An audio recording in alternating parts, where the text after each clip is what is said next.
पाठ 9 आपदा प्रबंधन। आपदा से क्या समझते हो?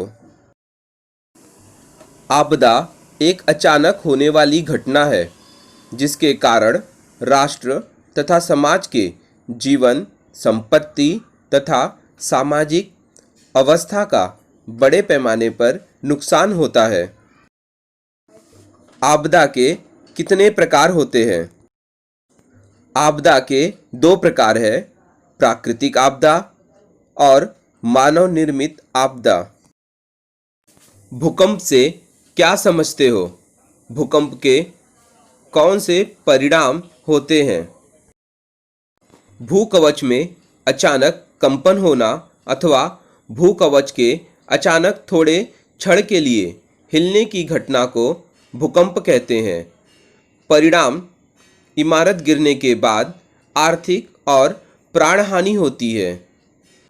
विद्युत तथा पानी की आपूर्ति रुक जाती है जिससे जीवन अस्त व्यस्त हो जाता है।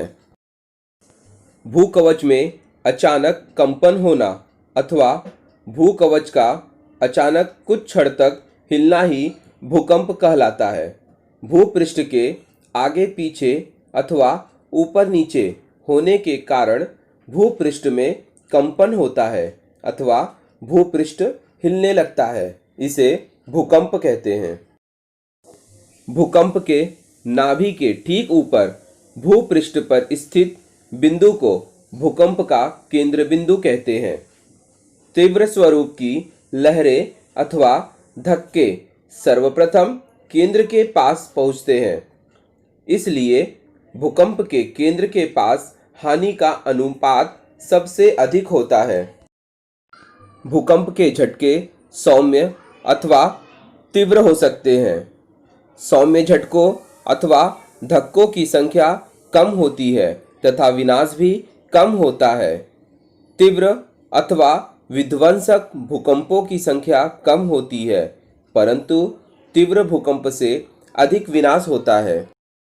प्रत्येक वर्ष पृथ्वी पर लगभग 12,400 से लेके 14,000 भूकंप आते हैं। प्रत्येक दिन पृथ्वी पर कहीं न कहीं भूकंप आते रहता है। इस प्रकार के सभी निरीक्षण नेशनल अर्थक्वेक इंफॉर्मेशन सेंटर के द्वारा किए जाते हैं। भूकंप की जानकारी संकलित करने वाले यंत्र को सिस्मोग्राफ या सिस्मोमीटर कहते हैं। भूकंप की तीव्रता मापने के लिए रिक्टर पैमाना नामक इकाई का उपयोग करते हैं। यह एक गणितीय इकाई है। भूकंप के प्राकृतिक कारण और मानव निर्मित कारण हो सकते हैं। प्राकृतिक कारण में ज्वालामुखी का विस्फोट, भूपृष्ठ के बाहर निकलने का प्रयास करने वाली पानी की भाप। मानव निर्मित कारण में भूमि के भीतर किए जाने वाले परमाणु परीक्षण, खदानों को खोदना, बड़े बड़े बांधों से जमीन पर पड़ने वाला दाब। भूकंप का जैविक, आर्थिक और भौगोलिक परिणाम होता है। वन्य जीवन तथा पालतू प्राणी मारे जाते हैं। मानव जीवन की हानि होती है। जैव विविधता नष्ट हो जाती है। परिसंस्था खतरे में पड़ जाती है। आर्थिक परिणाम: आर्थिक हानि, आधारभूत संरचना, सरकारी संपत्ति का विनाश होता है। बड़े पैमाने पर बिजली के खंभे, पाइपलाइन उखड़ जाते हैं। घर, इमारत, सड़क, रेलवे लाइन इत्यादि का विध्वंस हो जाता है। शहरी क्षेत्रों में अग्निकांड का खतरा भी बढ़ जाता है। भौगोलिक परिणाम: नदियों की धाराएं अपना मार्ग बदल देती हैं। समुद्री तलहटी में भूकंप आने पर सुनामी लहरों का निर्माण होता है। इससे समुद्री किनारे पर बड़े पैमाने पर हानि होने की संभावना होती है। भूमिगत जल का स्तर ऊपर नीचे होता है। भूकंप के समय यदि तुम घर में हो तो भूकंप का पता चलते ही इधर उधर न दौड़कर बिना घबराहट उसी जगह पर शांत खड़े रहना चाहिए। जमीन पर बैठ जाओ। टेबल, पलंग, किसी भी एक फर्नीचर के नीचे स्वयं को छुपा लो। जमीन की हलचल रुकने तक वहीं रुको। तुम्हारे आसपास कोई भी टेबल अथवा डेस्क ना हो तो घर के किसी कोने में नीचे बैठकर दोनों हाथ घुटनों पर रखो, उसमें तुम्हारा चेहरा ढक लो। भूकंप के वक्त यदि आप चलते हुए वाहन अथवा घर के बाहर हो तो सुरक्षित जगह देखकर तुरंत वाहन रोको और तुम वाहन के अंदर रुको, बाहर न निकलो। इमारत, वृक्ष, बिजली के तार के पास न रुको। भूकंप के समय यह मत करो। बहुमंजिल इमारत की लिफ्ट का उपयोग न करें, सीढ़ी का उपयोग करें। एक ही जगह पर असुविधाजनक स्थिति में ज़्यादा समय तक न बैठे, शरीर की थोड़ी हलचल करें। भूकंप के बाद बिजली के शॉर्ट सर्किट के कारण आग लग सकती है। इससे बचने के लिए घर का मेन स्विच सावधानीपूर्वक बंद करें। ऐसे समय मोमबत्ती, लालटेन, माचिस का उपयोग न करें, बैटरी, टॉर्च का उपयोग करें। आग प्राकृतिक अथवा मानव निर्मित हो सकती है। वन के वृक्षों के घर्षण के कारण उत्पन्न होने वाली उष्णता के कारण वन में लगने वाली आग दावानल एक प्राकृतिक आग है। जब यह आग ऐच्छिक अथवा अनैच्छिक रूप से लगाई जाती है तब यह आग मानव निर्मित हो सकती है। इस प्रकार आग प्राकृतिक आपदा अथवा मानव निर्मित हो सकती है। आग के 5 प्रकार हैं। अवर्गीय आग, यह आग ठोस पदार्थों में लगती है। उदाहरण के लिए सामान्यतः ज्वालाग्राही पदार्थों से लगने वाली आग, लकड़ी, कपास, कोयला, कागज इत्यादि। इस आग को बुझाने के लिए पानी डालकर ठंडा करके आग बुझाई जाती है। दूसरा प्रकार है बवर्गीय आग।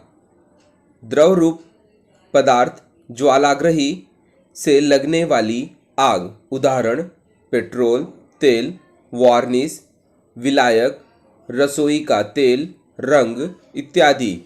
इस प्रकार की आग को बुझाने के लिए झाग वाली अग्निशामक का इस्तेमाल किया जाता है। तीसरा प्रकार है कवर्गीय आग। एसिटिलीन, घरेलू गैस, एलपीजी इत्यादि ज्वलनशील गैसों द्वारा लगने वाली आग कवर्गीय आग में आती है। चौथा प्रकार है डवर्गीय आग। ज्वलनशील धातु से लगने वाली आग डवर्गीय आग में आती है। उदाहरण सोडियम, पोटेशियम तथा कैल्शियम जैसी धातुएं सामान्य तापमान पर पानी के साथ अभिक्रिया करते हैं। इसी प्रकार मैग्नीशियम, एल्यूमीनियम तथा जिंक इत्यादि धातुएं उच्च तापमान पर पानी के साथ अभिक्रिया करती हैं। जब इस प्रकार की धातुएं पानी के साथ संयोग करती हैं तब विस्फोट होने के साथ साथ आग भी लग जाती है। पांचवा प्रकार है ई वर्गीय आग। इलेक्ट्रिकल सामान, फिटिंग के साधन इत्यादि में लगने वाली आग इलेक्ट्रिकल सामान अर्थात ई वर्गीय आग है। इस प्रकार की आग पर विद्युत आपूर्ति काट दी जाती है। कार्बन डाइऑक्साइड जैसे अग्निशामक गैसों द्वारा आग बुझाई जाती है। प्राकृतिक रूप से कठोर चट्टानों में पाई जाने वाली दरारें अथवा जगह के कारण बड़ी चट्टानें टूटती हैं। विशेषतः अतिवृष्टि के समय पत्थरों की दरारों अथवा जगहों में पानी भर जाने से पत्थर का क्षरण होता है, जिससे इन पत्थरों पर अत्यधिक दाब बढ़ता है। इस दाब के कारण पत्थर ढलान वाले प्रदेश में लुढ़कते हुए नीचे जाकर स्थिर हो जाते हैं। इसे ही पर्वत शिला का गिरना अथवा भूस्खलन कहते हैं। पर्वत शिला गिरने के कारण भूकंप, सुनामी, अतिवृष्टि, तूफान, बाढ़ जैसी बड़ी प्राकृतिक आपदाओं के परिणाम स्वरूप भी पर्वत शिलाएं गिरती हैं। बेशुमार वृक्ष काटने के कारण ही जमीन का क्षरण होता है। पर्वतों तथा घाटियों में रास्ते बनाते समय पर्वत खोदने के कारण पर्वत कमजोर हो जाते हैं व उनके किनारों के पत्थर गिरते हैं। पर्वतशिला गिरने के परिणाम: नदियों में अचानक बाढ़ आती है व नदी के मार्ग बदल जाते हैं। जलप्रपात का स्थानांतरण होता है। कृत्रिम जलाशयों का निर्माण होता है। पर्वतशिला के गिरने से नीचे लगे वृक्ष भी टूट जाते हैं। ढलान पर हुए निर्माण कार्य भी ढह जाते हैं। ये सब पत्थर, मिट्टी के ढेर वृक्ष के नीचे सपाट क्षेत्र में गिरते हैं, जिसके कारण बहुत बड़े पैमाने पर जीवित व आर्थिक हानि होती है। यातायात के मार्ग पर, लोह मार्ग पर पर्वत श्रृंखला गिरने से यातायात में बाधा आती है। भूस्खलन होने पर उस पर लगी वनस्पतियों का जीवन नष्ट होता है।